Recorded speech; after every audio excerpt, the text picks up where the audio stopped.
Field Sports Scotland, and I am excited. I am so over the moon. I really haven't done a proper review on a proper scope for such a long time. I mean, like 2 years, 2 to 3 years. And I've been talking to various other people in regards to night vision stuff, and do you know what?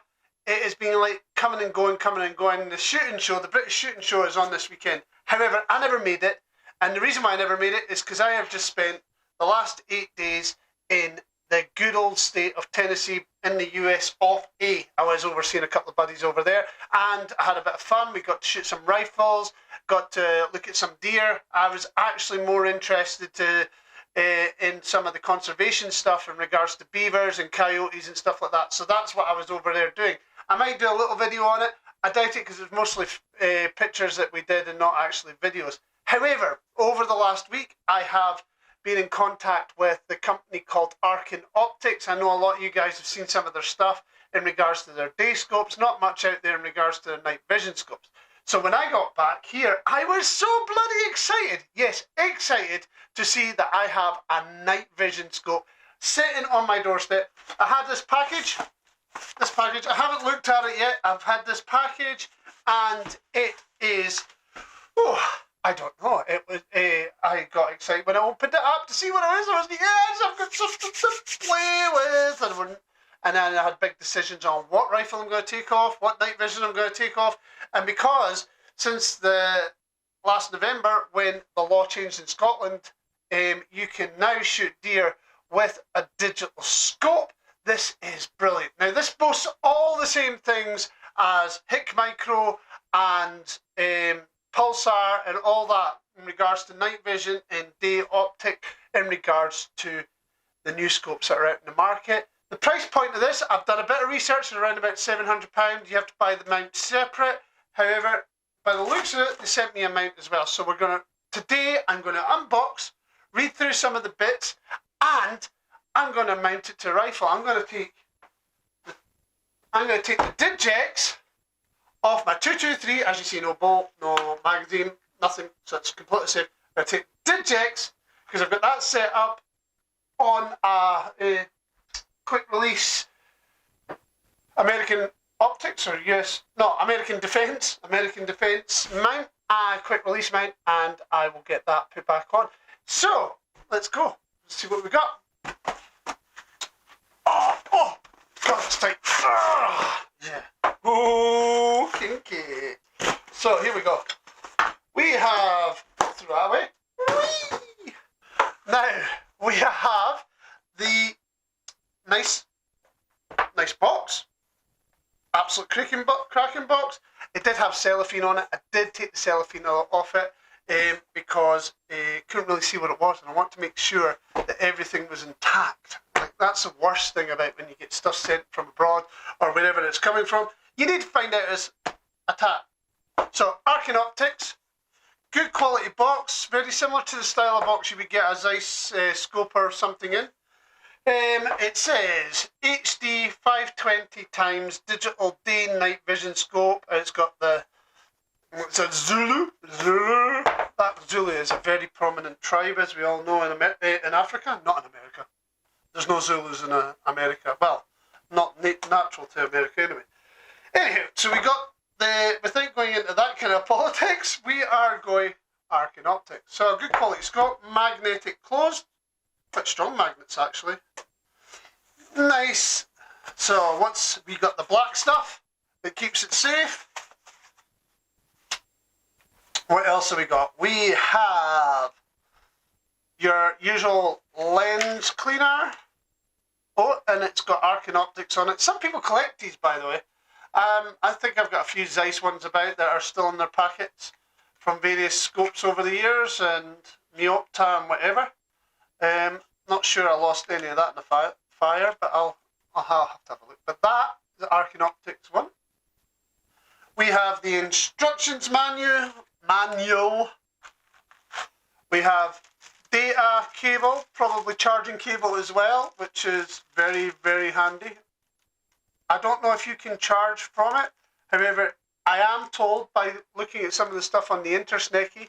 So, yeah, On the Intersneki, it says it takes an 18650 battery. As night vision guys, all have 18650 batteries going about because we use them on lamps, we use them all sorts. Now, this is actually the first unit I have used, first night vision unit I have used that powers off an 18650.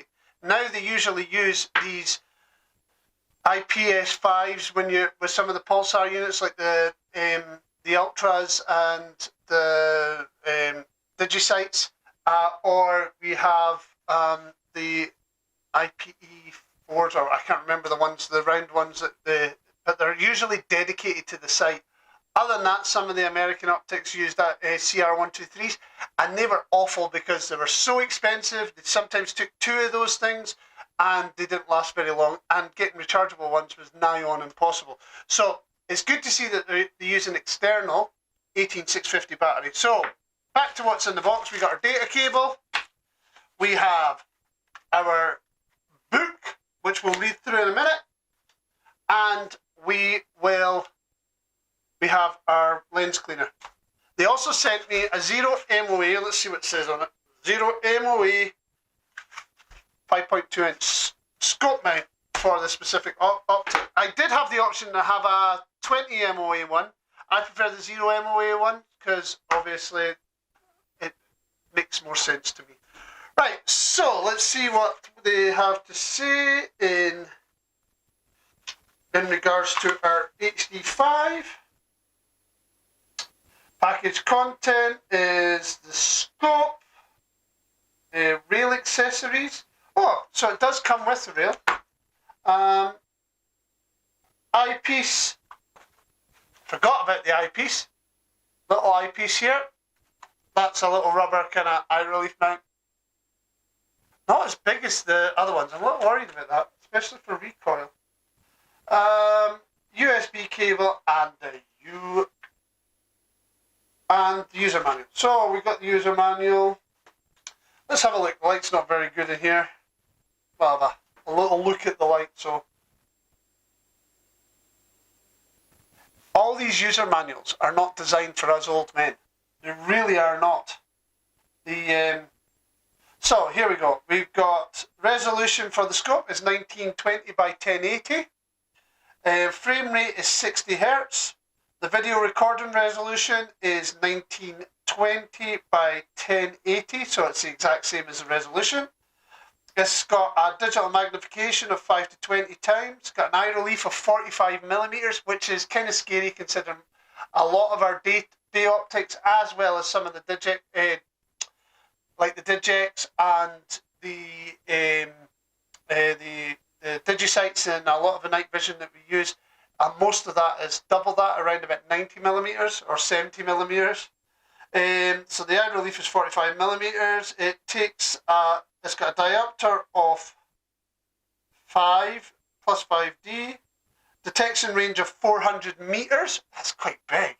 You know, that's a long way of detection, and it's an LRF as well. So it's going to be quite good. It's got a frame rate is 60 Hz. It's a micro OLED display with the 1920 by 1080 pixels. Battery power is from an 1860 battery. Operating time, it says here 8 hours. We'll test that later. And it's got external power supply that runs off a 5-volt Type C USB. Now that is really important, Type C, because a lot of the other night visions on the market use their own specific connectors, and they are a bloody nightmare. You can't just walk into a shop and just get one. You know, with the Type C, you literally, if you've got a Samsung device, like a phone or anything, you could pretty much go straight in there and get your Type C. So what else have we got? We have the physical specifications is about 483 grams. The gross weight is 584 grams. Dimension 201, 79 by 53 millimeters. Micro TF, so it takes an external, it's got an external micro SD card that you need for this. It's not got internal memory. It's got, except for your obviously your zeroing and stuff like that, you cannot record straight to internal memory like what we have with the Digex. It's got a Wi-Fi and it connects to the app. It's got ingress protection of IP67, which is really good. That means it's waterproof. It comes with, you've got an option of IR wavelength. I remember speaking to the Arken when they were sending me it. I asked for an 850 IR NMs. They've sent me one with the 850. You can get it in 940 if you prefer that shorter range with the IR. It comes with laser IR. It's got an infrared power of 5 watts. Working temperature, you can use it between -20 and 50 degrees, which is perfect for the UK because the coldest we get is around about -16, -17. We do get the odd occasion where we're right down below -20, but very, very rare compared to what the standards. And we really never go up above 50 degrees Celsius. That's just like impossible. And it's got Bluetooth function for support, as well as a max range for the laser rangefinder of 1,000 meters. Now, that is brilliant. And from what I'm getting, from what I'm gathering in regards to the with this laser rangefinder in regards to the price, there's not much LRFs, digital night vision scopes. Remember, daytime color, nighttime black and white, that has a laser rangefinder for under £1,000. Now this is around about £700 mark. Let's see what it says in the features. It's got high resolution imaging, high recording at 1920 to 1080 60 Hz, micro OLED HD display 60 Hz display, instantaneous zeroing, so you could do that through the app. I'm told. I haven't played with the apps yet. We'll get to that when we get further into the review.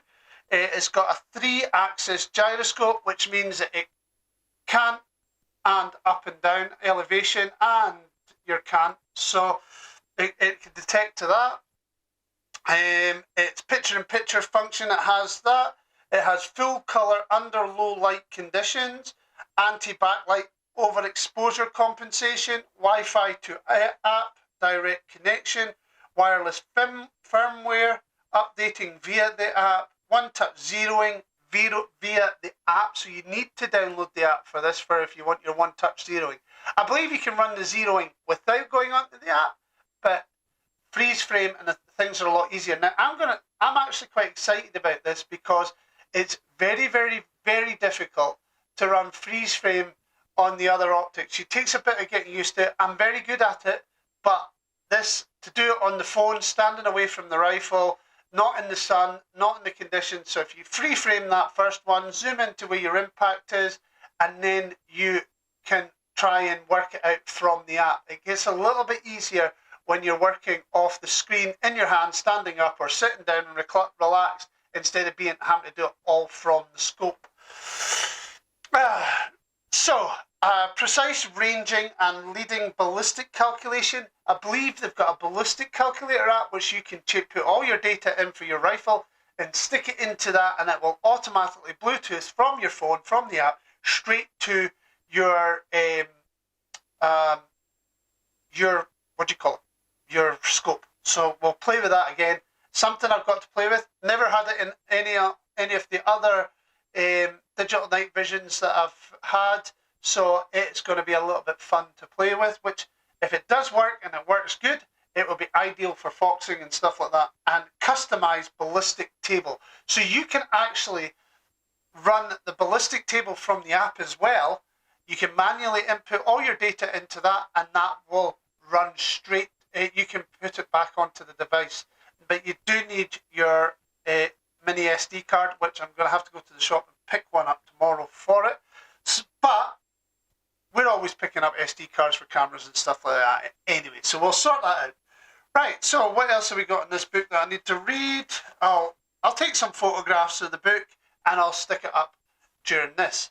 So, right, let's look at the unit itself. Sorry for my blindness, but tiny little writing in kind of low light conditions is not great. And it's even not great when you've got lights actually shining in your face. It's absolutely bloody nightmare.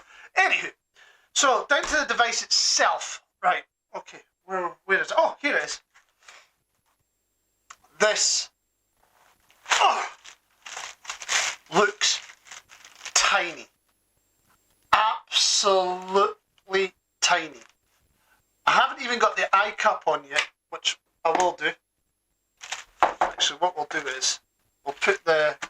because don't need the cable. I've got plenty C cables anyway. So I'll stick that up there. This unit is tiny. It is the size of my hand. Absolute size of my hand. It's around about 6 inches long. Now, with the eye cup screwed in, which is a great actually, because many of these are magnetic or just put over the top of the diopter lens.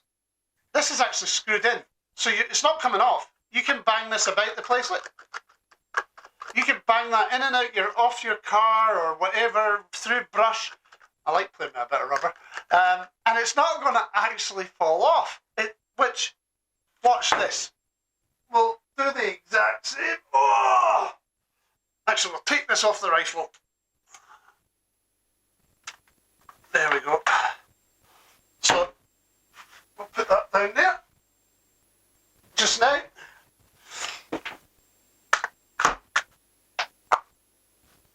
Look, that pops on and off. I have knocked these off going in and out the car. Look. Can't do that with this, look. I'm pulling at it. I don't want to burst it because obviously I've got to send this back. And I don't think they're too happy if I break that thing. Right, so size-wise, in comparison,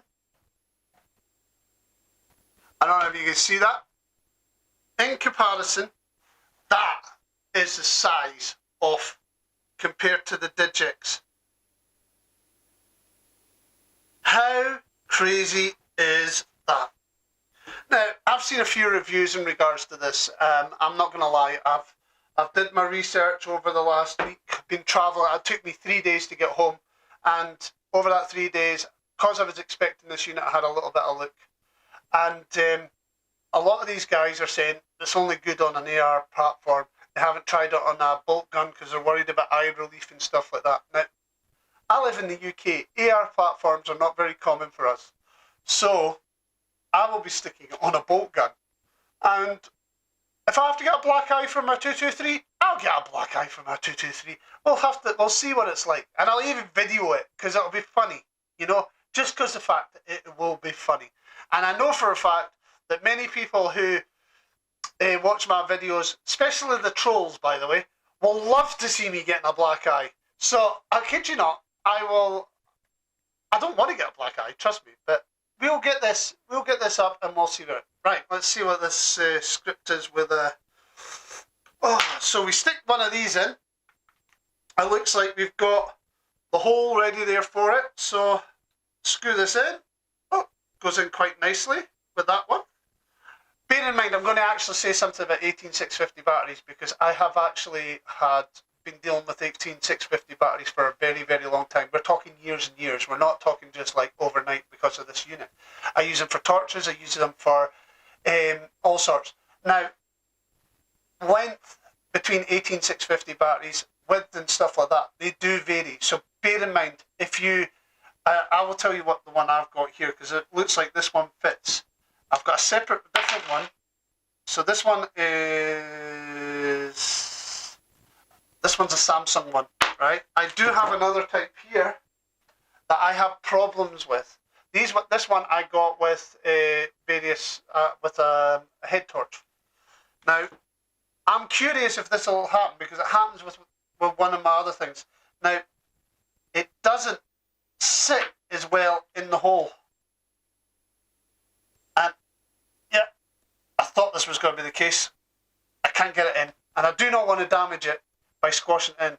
Now, I'm going to suggest using, for things like this that doesn't have a lot of problems, using the flat ones. That's the ones without the dimple on the end. You do get flat ones. I don't think I've got any here at me. They'll probably be in the truck or in one of my bags. I think the flat one is. They do come, even when I put these side by side, there is a slight length distance. I'm wondering if we can zoom into this and you'll see the slight size difference between them. We'll just try and zoom in. I'll do Abra Cadabra! Oh, but wait, it's dropped, it's falling, oh my god! Oh, right, okay. Are we in there? So you can actually see there is a slight length distance between the blue one and the purple one. Now, they're the exact same style of battery. One is a cheaper model than the other. This one's a Samsung one, and just bearing in mind, there is about, I would say about 2 or 3 mil of difference in height. Now, they've both got the same milliampage. They both have the same milliampage. They both have the same, I don't know, diameter, but length is slightly different. And I have this problem with these batteries all the time. So you just got to watch that. Now let's see if you can zoom back to my ugly puss and get top back to the. Oh, we're back! Oh, that was magic! How did we manage that? So, yeah, there is a slight difference between the two of them. And I don't know how long you haven't been looking at my hands for. And I came back. I don't know, it was just magic. So I'm working a new system, right? I'm going to be honest, I'm working a new system because we lost everything in the fire. We still had a digital bridge camera, which we hadn't set up before. I'm in my summer house, so it's only got built this year. I've got a Temu purchased microphone and adapter, and we've got various lights. We don't even have overhead lighting in this place. It's just me in here. So I am working off the Panasonic Lumix camera at the moment. So I don't know how this is all going to work out. We're just working on it, right? But we are recording. So back to the batteries. So bear in mind, just have a look at these LEDs. Go for a flat-headed one if you're struggling, and experiment with which batteries will work on this. At the moment, I can't use this one, and this is a cheaper one that I got with some Chinese torch. So we'll throw that away. And I've got a couple of Samsung ones, which are very good, very powerful, and long-lasting, by the way. And this seems to work. So today we're not going to go into, at the moment I'm not going to go into all the functions at the minute. We've went through all this. I just wanted to go with the unboxing. I'll giving you a comparison between what I've got is the Digex. Now, the one thing about the Digex is the IR that comes with it is only good to about 100 yards. To get any much distance, I have to put a separate IR. We'll do a separate video on regards to IRs and stuff like that. The Digex has, in full length, compared to this one, full length. We'll do it the right way around. Move some bits so you can see. I would say, so 16 inches long in regards to the little Zulu. And for this Digex M45, this is almost 18 inches long in total. So you've got 8 inches for this, 18 inches for that. So weight difference, there's a good difference in the weight. Quality difference, I don't think the quality is any different. The only thing about this is that this is more like a normal scope. So we'll put this to the side. Now, I do also have another pulsar unit. As we all know, I've shot many. And this is on my air rifle. We have the Ultra N455, and again, if we put this on top,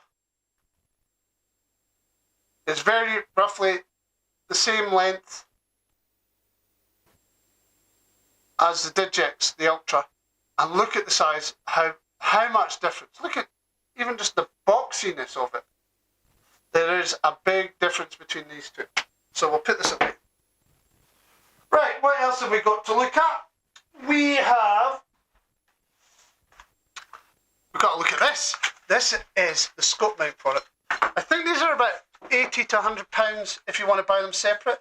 I asked for the 0 MOA 5.2 inch in length.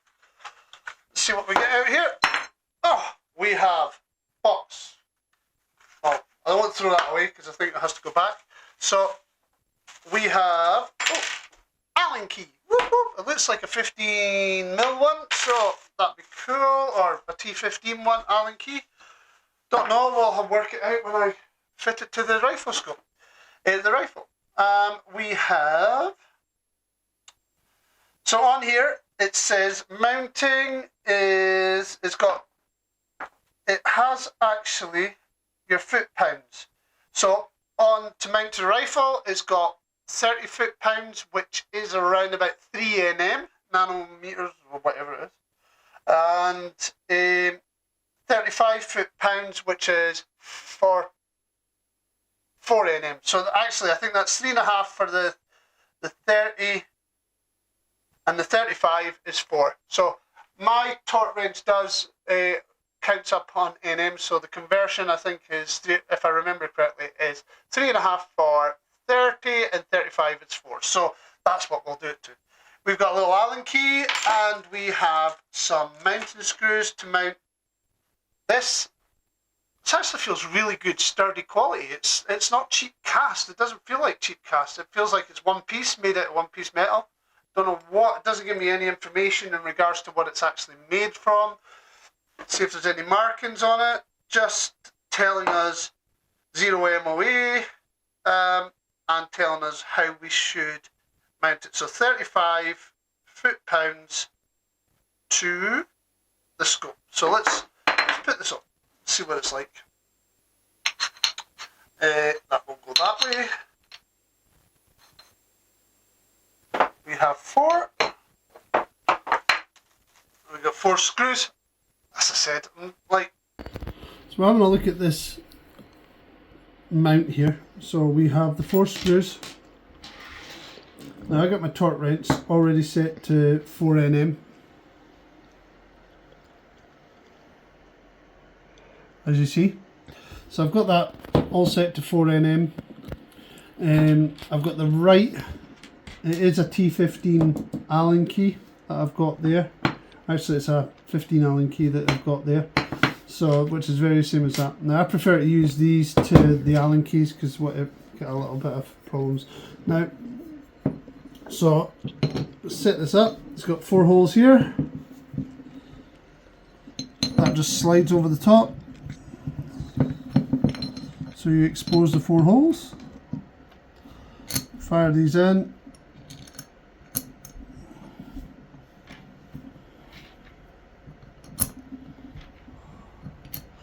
Line them up.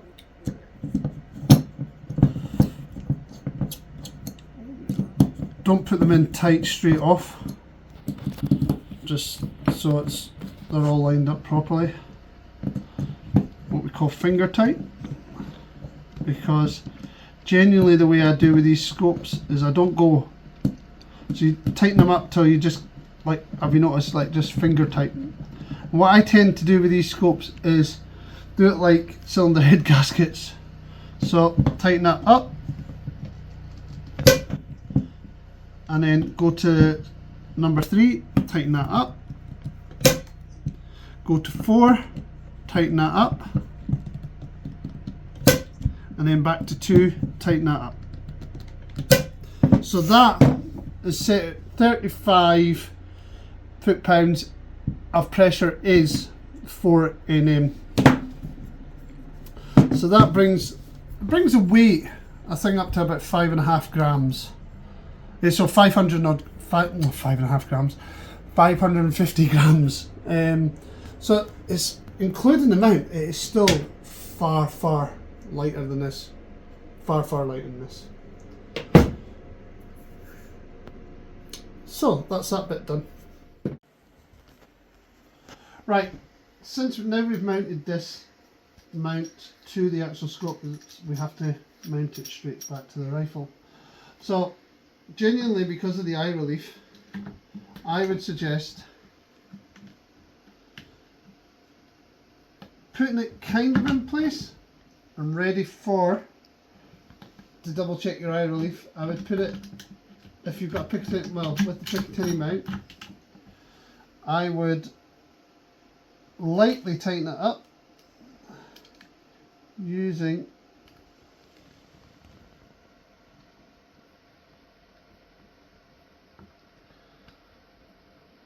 just finger tight, using the Allen key that's provided. kind of doing this fingers and thumbs because of the fact that I'm trying to show you guys how to do this, what I'm actually doing here. So you want it finger tight. And then what you want to do, remember this is not loaded or anything like that, is get it to a point where you can lean forward, turn it on,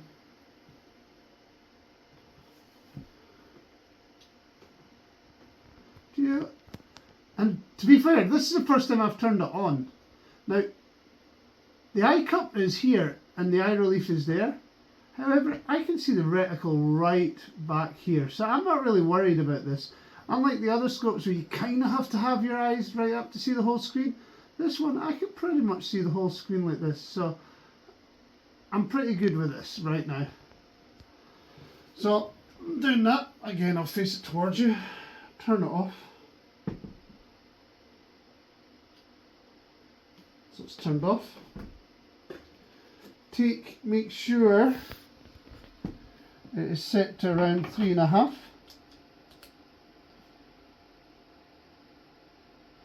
And that's around about 3.5 nm, which is 30 foot-pounds. And then tighten the first one. Tighten the last one, and then tighten the middle.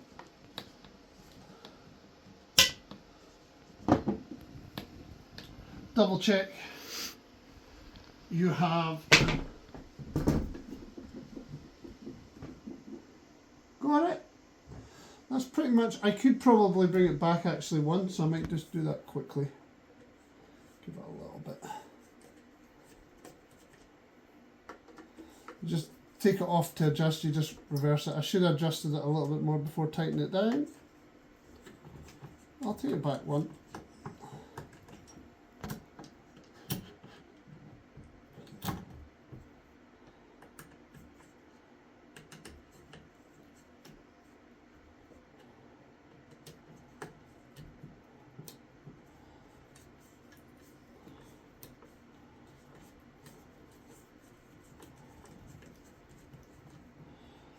I'm just making sure I'm not cross-threading anything or putting any, I just want to make sure it's all sitting nice and neat.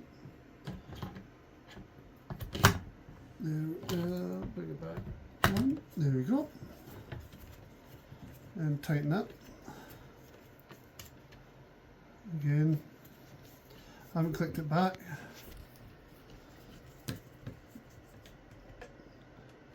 In the middle. The reason why we do forward one first, or we could do the back one first and the middle last, is because you don't want to risk warping the mounts. And then just quick check over. Good thing about torque wrench, you're never going to go further. And that's all torqued up. Now,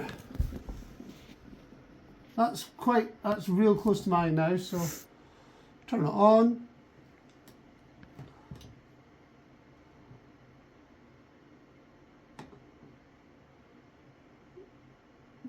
And looking straight, it's got a little kind of, can't tell you, it's quite sensitive actually, quite distracting, but hey, I'm not bothered about that. I usually hold straight anyway. And that's pretty much it. That's it mounted. Ready for the zero and ready for us to work out all the rest of the buttons and stuff. I've had a little play about with this. I've had a little bit play about with this in between the two videos, me unboxing and now me mounting and stuff. I've had a bit of a play with it, messing about with a few of the buttons and that, and it's pretty cool. So what we'll do is we'll make sure it's off. There's a little blue light up here that tells you whether it's off or on. And we are pretty much ready to go. Now, there's the difference.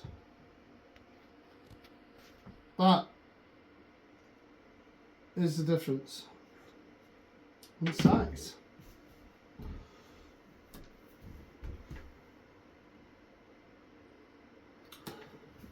We are now ready to go to the range. Recording.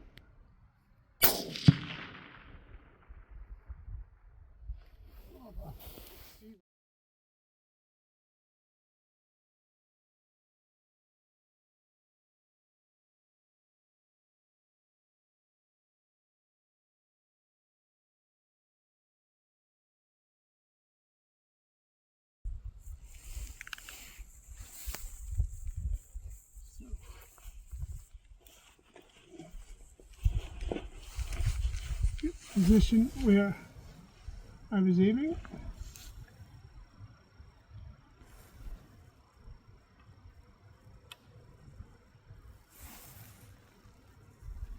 We will freeze it there. And then basically what we can do is we can literally drag and drop the reticle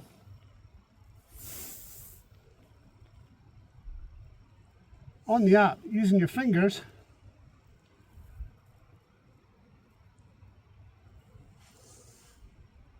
and that will take us more or less, hopefully, fingers crossed, to zero. So let's take it back to record.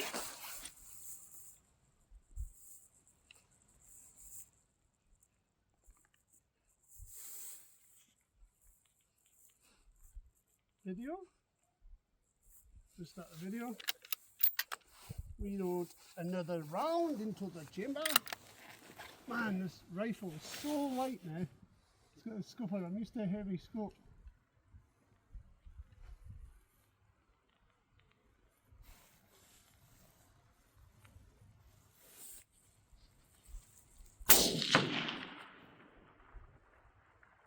And I'll have a look and see where that went.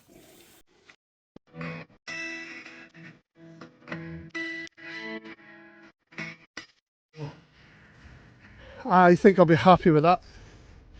So, here we go. First shot was that dot there. I put the dot over. So that was the first shot.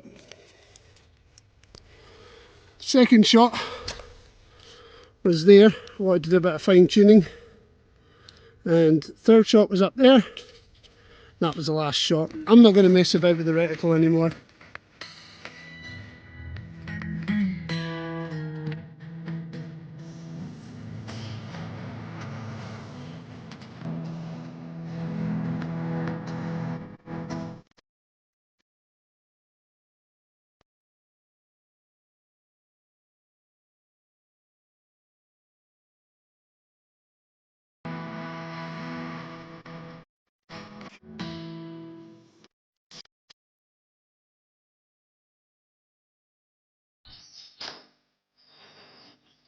Thought it was a fox, but it wasn't. And the thermal, it should obviously.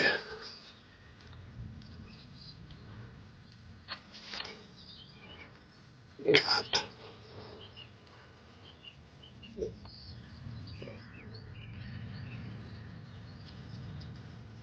Chasing after pheasants.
Got to hit record.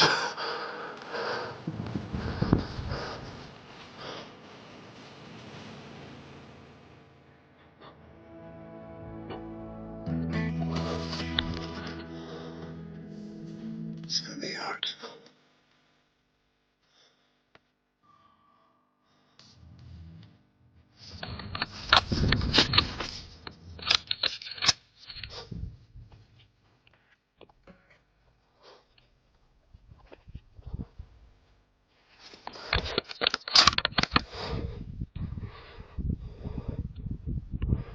Spot on.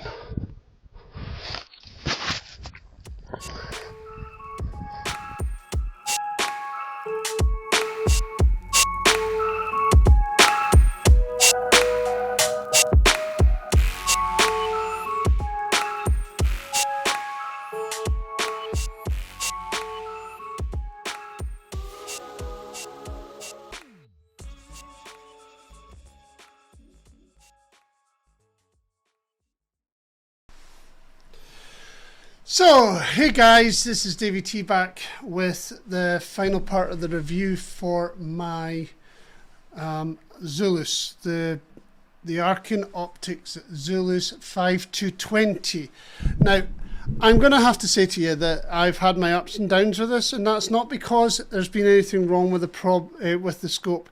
It has been, I am just trying to be as thorough as possible. I don't really get a chance to be that thorough with a lot of stuff that I get on loan and things like that. I am being thorough. I'm really being thorough because I really want to like this. I don't just want to like it, I kind of need to like it because it's got all the facilities on it that I really, really like. I've been using it a couple of weeks now. I've shot a couple of roe deer with it on the 223. I've shot a fox with it. I haven't really been out foxing that much that I really should have been. But then again, it's only been a couple of weeks. I've been working very hard in regards to finishing off my deer culls for the year as well. So I have managed to get it out and about, and I've been doing a lot of work at the range with it, zeroing it, double checking, zeroing, checking, making sure zero is held on it. Checking if there's any changes between night mode and day mode, checking if I replace the battery, is that going to cause an issue? Even the image during the day on night mode compared to the other products that are on the market, like the Digix N455, it is genuinely, that's kind of what we've been talking about, and that's what I've kind of been looking at over the last couple of weeks. How good is this going to be a replacement for a day scope like the Zeiss here, or is it going to be another gimmick, another night vision on the market that's already in a saturated place? Where does this stand on the market? So hopefully I'm going to clear a few of these things up in what I'm really talking about on this finalising my final say on it.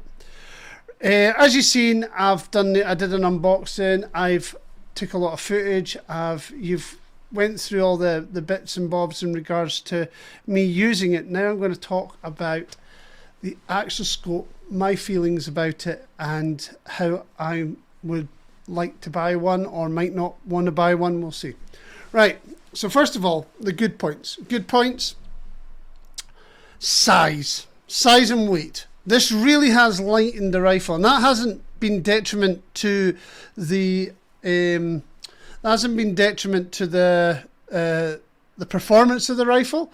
The rifle's weight is still fine. I'm not finding any issues in regards to having any problems with accuracy issues in regards to the weight of the rifle, because sometimes if a rifle's too light, it's too unbalanced, you'll start feeling recoils and stuff like that. It's a 223, so it's very limited recoil. It's got a varmint barrel, a semi-varmint barrel already, which is great. It's a very accurate little rifle, so I don't really have much problems with this. But in regards to size and recoil, size and ergonomics of it, I am really, really pleased with the Arken Optics. The bolt's open. There is nothing in the chamber or anything, but I've got the bolt in for a reason, because I'm going to show you. I'm going to show you how I feel about all this in regards to, a lot of people won't understand this, but I'm a left shoulder shooter using a right hand action. I prefer to use right hand action. You'll get a lot of guys commenting, oh, you shouldn't shoot like that because you might get a problem with a case. Now, I have literally shot tens of thousands of rounds through my rifles, and all of my rifles are right hand rifles. They're ambidextrous stocks, but all of them are right hand bolts. Now, I have shot hundreds of deer, thousands of rabbits, probably thousands of deer, but we'll say in the many hundreds at least of deer, thousands of rabbits, hundreds and hundreds, if not thousands of foxes, and never once have I ever had a left-hand bolt rifle. I've never had a left-hand orientated rifle. My 22 LR has got a left-handed stock, but it's still a right-handed action. So it's genuinely, I still shoot from my left and always use a bolt from my right. In many ways, I find a benefit from that. I reckon that some of you guys would probably appreciate that when I start showing you what's going on. Now, one of the big problems that I have, say, with the Digix and many of the other scopes on the market, they are orientated mainly for people who shoot off their right shoulder, sorry. And a lot of time, because of that, they've got a full reach on their left hand, so the full reach on their left arm. Menu, and generally on many items, is on that side. All the dials run from that side. Usually if there's onboard IR, it turns on from the left hand side. Usually if there's laser rangefinder like this one, it turns on from the left hand side. It's really difficult to get over turrets, to get over a big box unit like on the DigiSight, to get your hands to work things over while still having the rifle on your shoulder. You do not have that movement, that ergonomic movement that you need. With this, however, with the Arken Optics ZULUS, I can do everything with my right hand, easy. I can reach every button, every dial, every little bit of it with my right hand. Watch this, I'll show you. Right. So, here is how I would normally go down. Move the mic away. Here's how I normally go down to the scope. You'll see this in the videos, on my shooting videos. I close the bolt.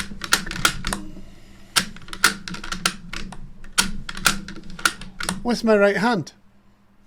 Just like a right-handed shooter would, they would use their right hand. However, this hand is the one that I operate all the digital side of things, because I have limited movement. Now you see I am pushing, just trying to stretch back and forward to do bits and bobs. I'm using my shoulder and I'm pushing the rifle forward. Now, that's no good to me. I need to, when I'm down on a target, I want to be down and working all my bits here without having to worry about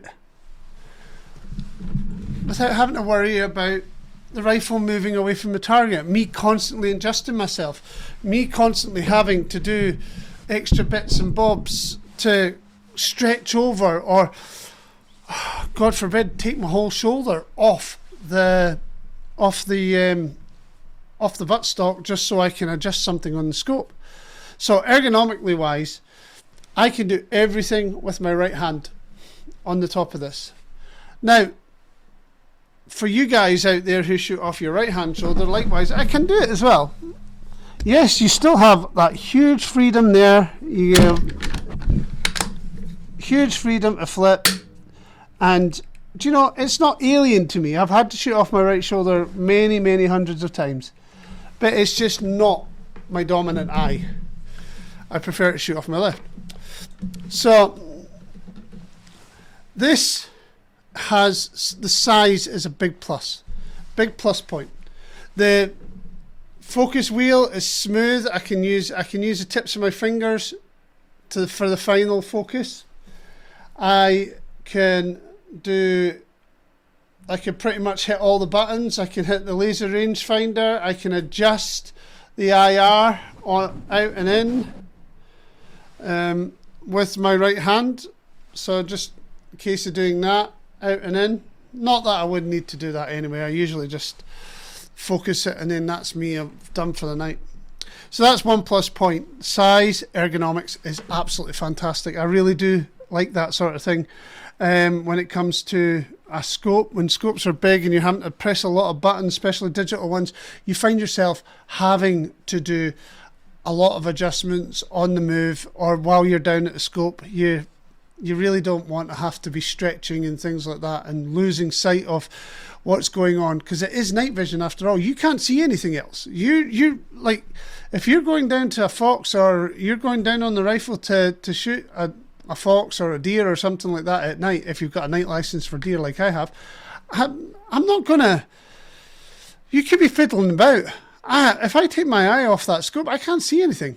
I can't see anything at all. So it is great that I can get round all this scope. One of the first, and I'm going to be honest, one of the first scopes that I have been truly happy with in regards to that. Second good point is the LRF function is fantastic. There is a downside to it, there is a bad point to it, but I'll say that later on. But having an LRF at this price point is really great, and it's accurate. It is very accurate. I've marked it against it with other. At night you can see it.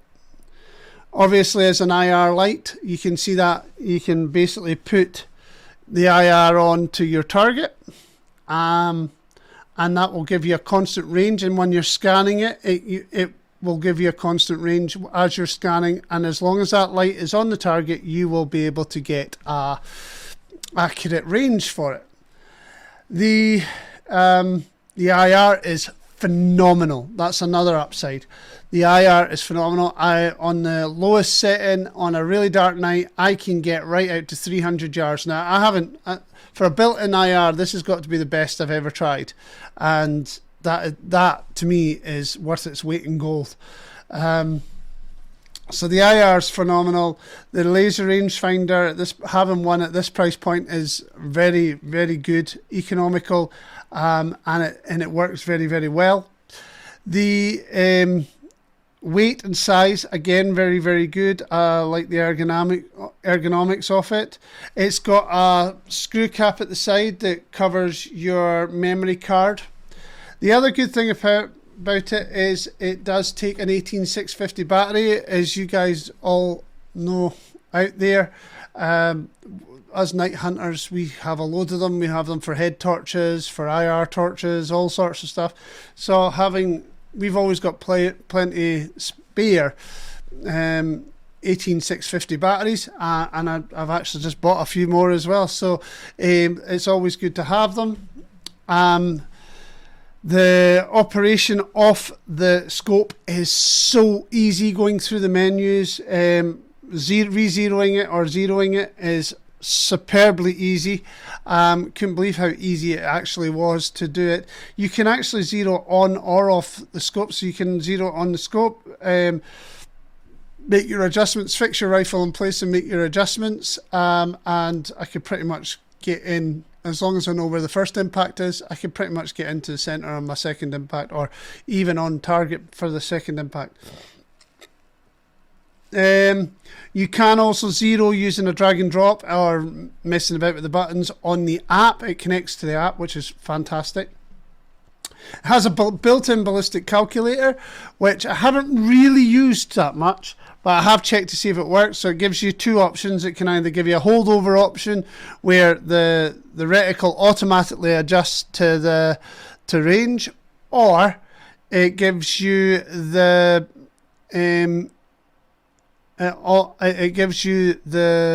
a bullet drop on it. It gives you a little kind of marker on your crosshairs to see where you're shooting a bullet drop. Now it is set up as second focal plane, so your bullet drop, as you zoom in, your bullet drop gets bigger and bigger and bigger. So that's just something to be aware of. Your 12.5 times will be different from your 5 times. Your 5 times will be different from your 20 times. It's not first focal plane setup. Now, I think I went through all the good points. Menu's easy to navigate. It comes scope cap. The mounts seem to be very sturdy. It's a good quality piece of equipment. That sort of thing. I do like it. I think it's comfortable. It's comfortable in the hand. It's comfortable in being able to use it. The IR is perfect.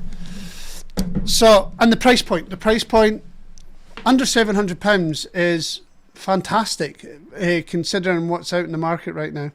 But it is competitive right now because you've got Hick Micro just brought out a new 4K LRF version. I'm not sure the price of that. I think that's under £1,000. Haven't tried it yet. But this is definitely a much awaited, much anticipated unit from Arken Optics, from a pretty well unknown brand. They were a brand before, I know it's renamed, but yeah, from a pretty well unknown brand. Right, bad points. Laser rangefinder, when you're zoomed in, you might not be able to see it. You have to zoom it out to at least 12 times to be able to get your to see where your laser rangefinder is hitting, especially at night or during the day. Wee red hair crosshair during the day disappears up into the screen, and so does your little light for identifier that you for the laser itself. That disappears up into the screen if you're up in 20 times magnification. Now that might be a lot to do with how you're zeroed, where the crosshair sits after you're zero, but it's still something to consider. If you want a range, hold it back. It's 5 times magnification, so this particular unit I wouldn't suggest to air gunners who are working indoors because there's not much field of view. You're really looking at a 2 or a 3 times magnification. The 5 times magnification base is a bit much. The image quality all the way through is amazing. Don't get me wrong on that. So that was a good point I really should have mentioned. But again, the field of view is so small. It's only a little 30mm objective, so you're not really getting a huge amount of field of view. It has been confirmed. It has been confirmed from Arken Optics that the recoil activated videoing is not able to be working right now. It needs a firmware update for that, which isn't available at the moment, but I'm sure that's something that they're going to be working on over the next couple of months, which is a little bit disappointing. That is disappointing because I was expected to come on when I shot that fox. Unfortunately, nothing happened and I could only take video after the fact. So you have to kind of you have to kind of make sure that you press record, which is always hard when you're on a deer, when you're on an animal or a deer or a fox or a rabbit or whatever. You want to take the shot. The shot's more important than actually videoing it. It's a little bit annoying for us guys who do video for reviews and stuff like that because it is a pain in the backside. The on and off button. So you kind of have to hold it in, and it's not a quick just tap like what you do on the Digexes or whatever. With the Digex, you pretty much touch it and wait a few seconds and it'll flash up. With the Arken ZULUS, it is a hold. So you're probably holding it for about 2 or 3 seconds, wait an hour, 2 or 3 seconds. It's probably, I'll tell you just now, I'll count it from the minute I'm doing it. So turning it on, I'll start, press, go. 1, 2, 3, 4, 5, 6.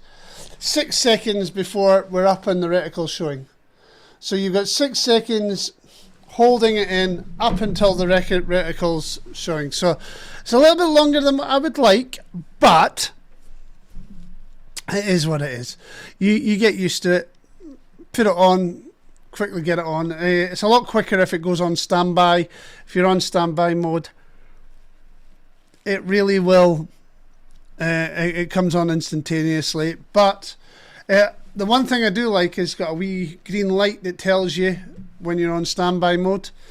There's not much I can say that is hugely bad about it. I would say that, again, there's a few niggly bits with buttons. The video, again, you have to hold it for 2 or 3 seconds before the video starts. You can change it from photograph to video mode.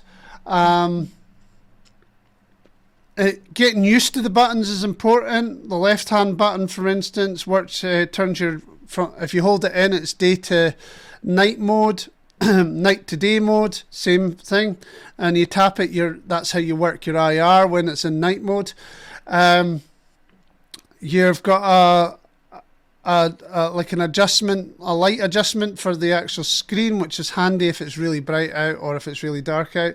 That's the case of tapping on the right hand button. That will, if you hold it in, that turns your Wi-Fi on and off. Now, a lot of functions don't happen if your Wi-Fi is on, so you can't get into your menu, for instance. It expects you to work it from the app, so make sure your Wi-Fi is turned off. Your menu button, if you hold it in, that'll bring your menu for the settings up, but if you just tap it, it just changes the colour of your reticle, and obviously your on and off is as per normal. Now, the one thing I am going to say that is a little bit of a kind of annoyance, which is a bad thing, is yes, you'll get around about 8 hours of battery out of this unit. That's providing you're not using the IR and the Bluetooth and the Wi-Fi at the exact same time. If you put the if you put the IR on full, which is like mega full and it's very bright, your battery will indicate that it's low very quickly. So just bearing in mind, it is a limited use, that the 8 hours. If you're using every function that's on this, you're not getting 8 hours. You're probably only going to get about 2 hours out of it. But if you're conservative and you don't have the Bluetooth running all the time, the Wi-Fi running all the time, and your IR set at the highest level, you will be fine. It will give you a whole night's worth. But again, it's 18650 batteries, so you can swap through them quick enough. Take a couple along with you that are fully charged. Now, final thoughts. Do I like this unit? Yes, I do. I do like it for the price point. I like its size. I like its ergonomics. I like the fact that it's one of the clearest nighttime pictures I've ever seen. It's also got, you can use night mode during the day easily without going on to the color mode, and it is just as clear. It's I have no issues. I've actually got a video footage that you've probably seen the difference between the Digex during the day on night mode and the Arken ZULUS. The one thing I do have to say is with the Digex, you do need a cap over the objective lens when you are using it on using it during the day. You do not need to do that with the ZULUS. The ZULUS is quite happy to run even on night mode with the cap open, so you don't need to brightness. And I've been actually last couple of days, last week, I've been going to the range. It has been really bright. I mean, it's been really, really bright. I've got to admit, the sun's been in my face at times, and I had no washout or anything, so I really, really like this. Would I purchase this item? Yes, I would. I think it would be very good for what I would need it to do. It would be good for night seasons on the deer. It would be good for daytime shooting, foxing. If you in the shed, it would. I probably wouldn't put it on the air rifle in the shed. I've got other night vision optics that I would use for that, just because I would probably get, if that's what I was going to use it for, I would probably get the model down from this, which is a lot cheaper. It's got all the same functions, but it's got a smaller base mag, and that is pretty much it. I don't think I'd ever use it on full magnification. I do like the zoom as a scroll. It's a little kind of scroll wheel at the back next to the diopter, focus adjust. It's a little scroll there, you can zoom back and forward. I quite like that idea. I like how it's been laid out. I don't think I've got many complaints about it. Arken Zulu it's new on the market. It's only been out a few months. I think it's only been out about 6 months now. And I think a lot of people don't know it, and I think it'll hold itself. You'll find a lot of people using this. And now I've seen a lot of YouTubers who are out there and who have done reviews on this, and most of it has been air gunners, but it's not been the 5-20 they've been using. It's around about the 3 to, I don't know what the other one is. I'll have to do my research on the other products of Arken. But this one kind of fell in my lap, and I've been enjoying using it. I've got to admit, I've been enjoying using it. Anyway, I hope you liked the footage. I hope you liked the review. I've put an awful lot of work into this. I've had sound issues. I've had technical issues all the way through this. It's been a bit of a headache. I've had to get a new microphone. I've had to get a new audio enhancer. And I still haven't set up properly. And I'm still trying, and I'm working on it. Finally got somewhere to actually use. So bear with me as the reviews go on, and as the stuff coming through, it goes on and on. You'll get a better experience from me. Trust me. I'm working on it. I'm working on building my equipment back up again after the terrible fire that we had a couple of years back. So I'm ready to get back into it. Now, I've also got a podcast which I talk about news and stuff like that, and the odd review bit and stuff on. So check out my podcast. You'll see them under the podcast listing. I've done one podcast so far, so that will be posted. And genuinely keep in touch. Any comments down in the comment section, anything you want me to look at, anything you want me to review, any ideas you want me to discuss or talk about, let me know, because I am quite willing and open to try new things for this YouTube channel and for my podcast and for everything and my whole social media presence in regards to this, because it is time to boost all this up again and get on with it. Right, like and subscribe. Thank you for listening to my waffling on and watching my footage, and I will catch you next time on another review.